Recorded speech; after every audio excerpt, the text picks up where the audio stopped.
عليكم ورحمة الله تعالى وبركاته. مرحبا بكم من جديد على قناة أسرار مع أمينة. اليوم إن شاء الله غادي نوجد معكم هاد الخبيزات اللي كيجيو رائعين. كنتمنى إن شاء الله تتبعوا الفيديو من الأول حتى الآخر. غادي نقول لكم جميع أسرار النجاح ديال الخبز، كيفاش غطيبوه في الفران، المدة اللي غادي يبقى في الفران، كلشي غادي يكون في الفيديو.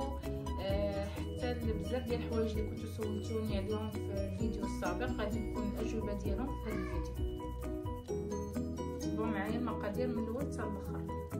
المقادير اللي غادي نحتاج هنايا، غادي ندير خديت الكوب كان عندي في المجمد طحنته، ها هو غادي نديرو هنايا تقريبا عندي 150 غرام.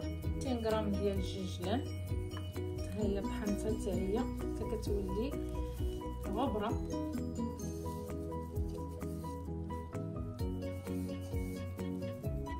200 غرام ديال اللوز، هي كتشروها يا اما غبره يا اما كتاخذوا اللوز وكتسلقوه وتنشفوه وكطحنوه، يعني باش تحصلوا على دقيق اللوز الا بغيتوه يعني 100%، يعني باش ما تشكوش فيه. وهنايا عندي 100 غرام ديال الكركاع، ها هو حتى هو كنطحنو حتى كيولي عجينه. شوفوا كيولي عجينه.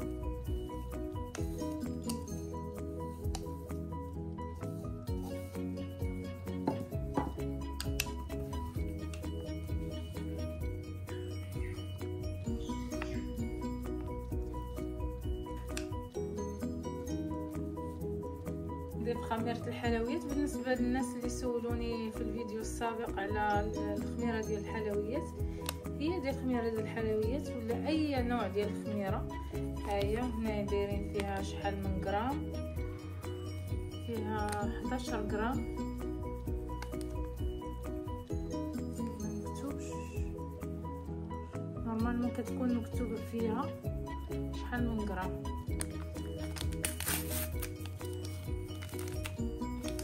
نديرو خمارة كاملة ديال الحلوى. جاوب الناس اللي يسولوني على السكر اللي كنستعمل، انا ما استعملتوش هذا في الوصفه، ولكن غير بالنسبه كجواب للناس اللي في الفيديو السابق. هذا هو السكر كيكون مكتوب فيه 0 كالوري السكر، لوريجين ديالو ناتوريل طبيعي، و هنايا فيه الانديس غليسيمي يعني ما كيطلعش السكر. هو هذا اللي كنستعملو كبديل. وكاين بزاف ديال الانواع، وكاين نوع ديال ستيفيا هذاك نوع اخر، حتى هذا نوع من الانواع، وكاملين يعني عندهم نفس النتيجه. استعملت 3 ديال المعالق ديال البسيليو او قشور الكربونه. كاينين في الفارماسيين، كاينه حتى بالنسبه للناس ديال الطاليين راه كاينه في الدي، كاينه في ليدل.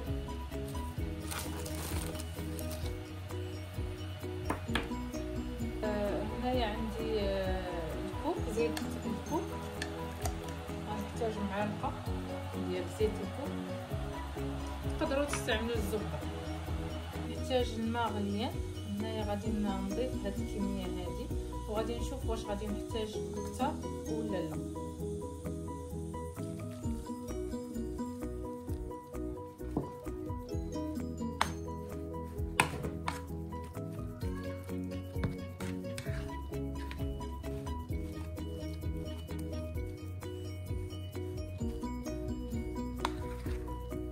غادي نحتاج اكثر، غندير كاس واحد اخر.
نخليوها تجمع شويه ونرجع لها. هنايا كيفما كتشوفوا بدات كتجمع العجينه، بدات كتجمع.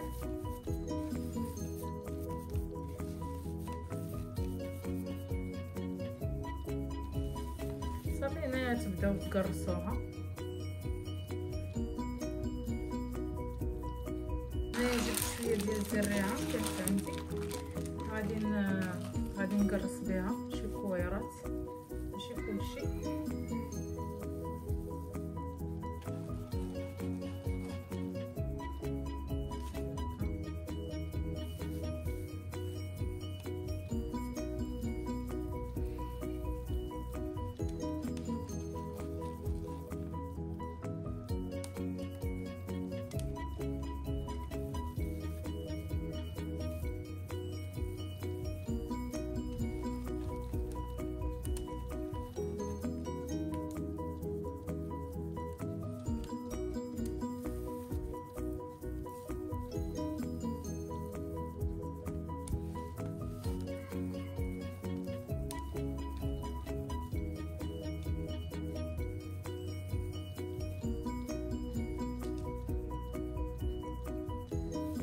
جبت شويه ديال الجنجلان حتى هو غادي نكمل به التقراص.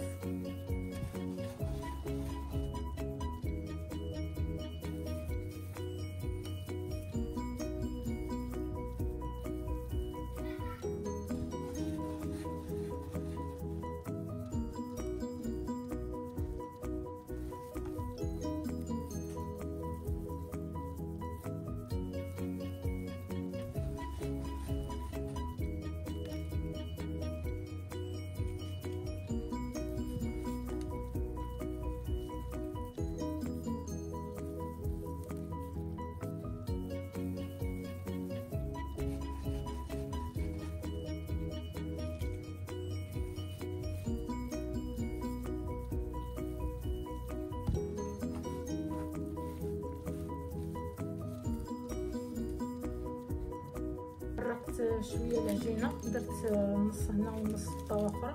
صافي غادي نبدا نقرص.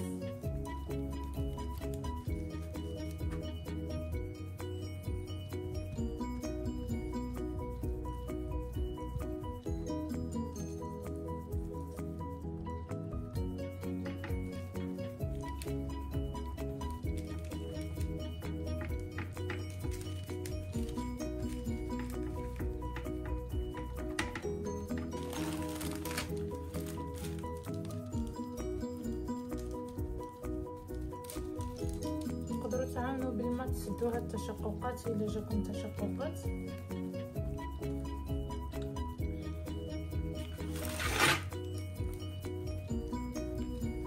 صافي وراه عندي الفران سخون.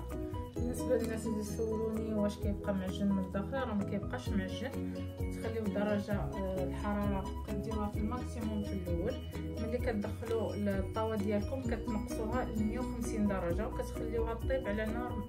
هذا الشكل كان، هذا هو الخبز ديالنا كما كتشوفوا، كيجي رائع، كيجي محمر وكيجي من الداخل كيجي ما كيجيش معجن. غادي نحلو معاكم باش تشوفوا من الداخل كيفاش كيجي. انا راه كندير به دي ساندويتش، هانتوما كيفاش كيجي زوين، ما كيجيش معجن نهائيا.